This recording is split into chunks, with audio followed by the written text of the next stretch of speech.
begin to understand a people, you must hear their stories. Alan Sockabasin. The Passamaquoddy, Maliseet, Mi'kmaq, Penobscot, and the Abenaki are the 5 tribes of the Wabub-Nihig, or Wabanaki people of the first light of the early dawn before sunrise. Their 12,000-year-old homeland spreads across the St. Croix River on the Maine and Canadian sides of the international border. Alan Sockabasin was born in 1944 at Madakmigug, Peter Dana Point Village, on the shores of Long Lake and Big Lake in Washington County, Maine. He is an author, artist, storyteller, accomplished musician, and recording artist. Alan takes Passamaquoddy onto a stage or into a jam session with local musicians around Maine and the nation. He may sing a country western or folk song in English, but the native or non-native audience will also hear those songs in Passamaquoddy. In music, when I translate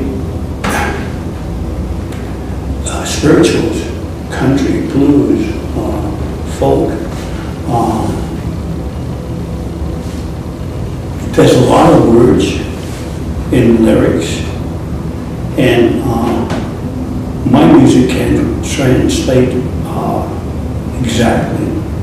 So I have to listen to the whole sentence before I can translate it in my native language. And sometimes just one word will translate a whole verse.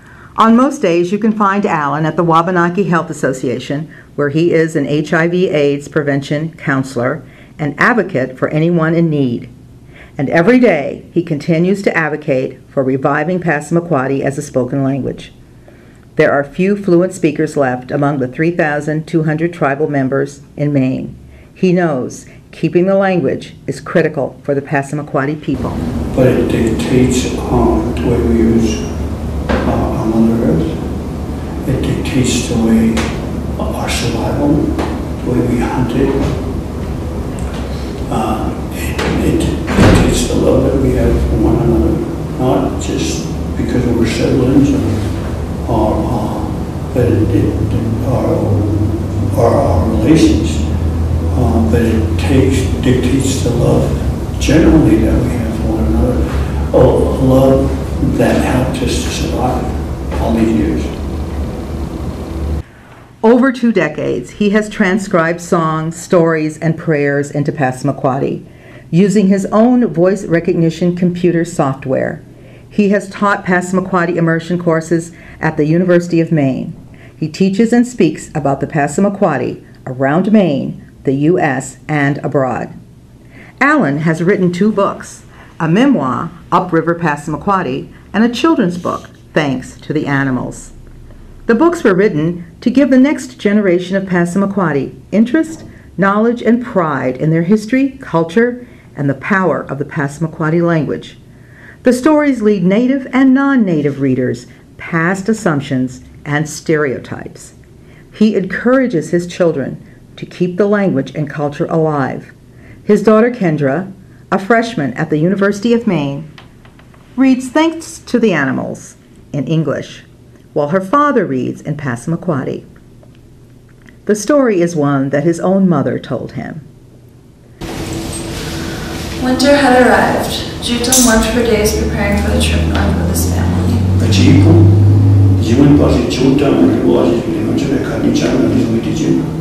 He took apart their house near the shore and stacked the cedar logs on the big bobsled. Everyone helped.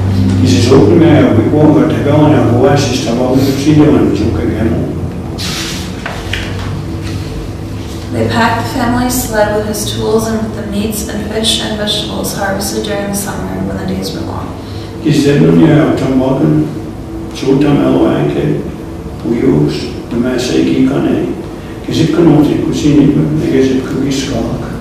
It was loaded to the very top with precious food, but Jutam made sure there was room for his children to ride in the back.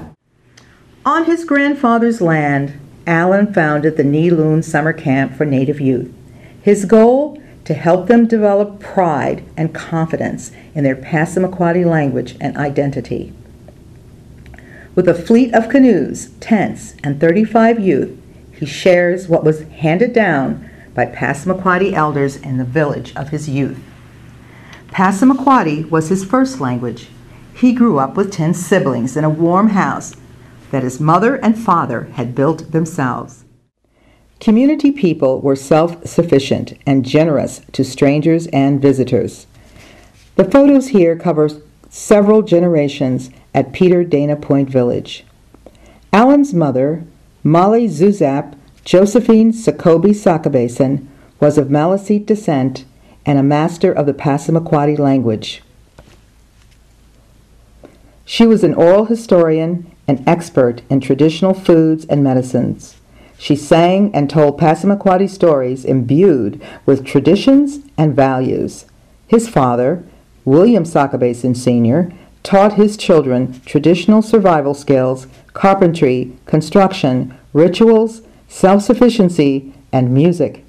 His father could read and write in English, and he also sang with his group in Latin at St. Anne's Church.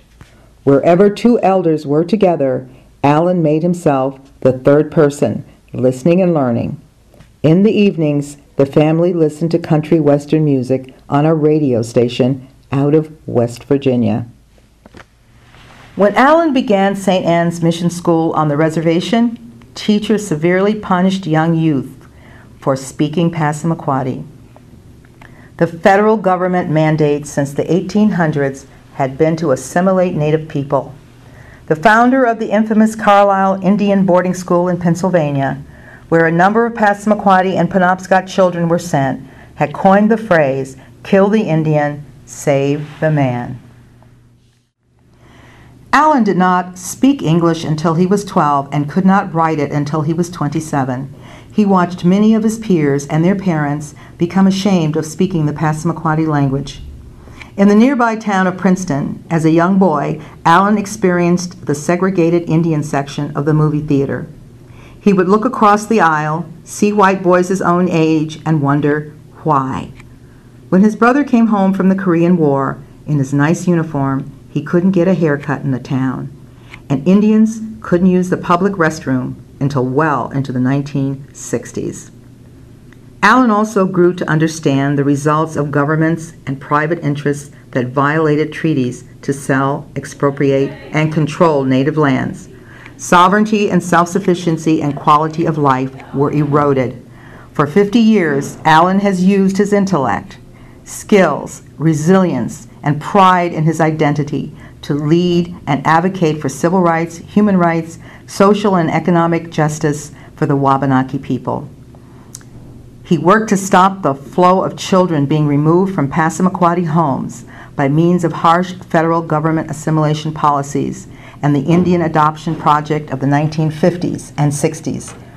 With other leaders, he created opportunities for Native students to attend the University of Maine. In 1972, as elected Passamaquoddy tribal governor for Peter Dana Point, he joined with Francis Nicholas, Passamaquoddy governor of Pleasant Point Village, to sign the original documents to file a land claim suit with the U.S. District Court. It resulted in the Maine Indian Land Claim Settlement of 1980. This gave the Passamaquoddy and Penobscot the right to reclaim 300,000 acres of land by buying it back. In 1973, he led the Passamaquoddy tribe in taking over the Indian Township Forestry Office.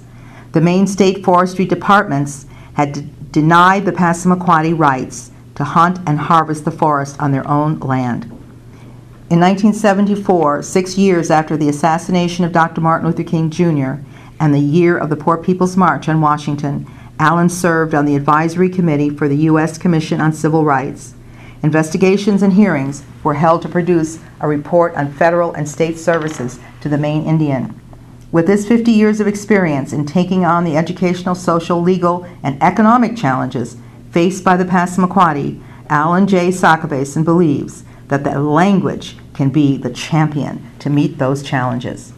With the ability to benefit from the richness of one's own language and culture, one can also live in the mainstream. Oral tradition is not enough. So, I'm looking at language speakers today that are professional. If we can gear them into the same interest that I have, we can certainly develop landscape.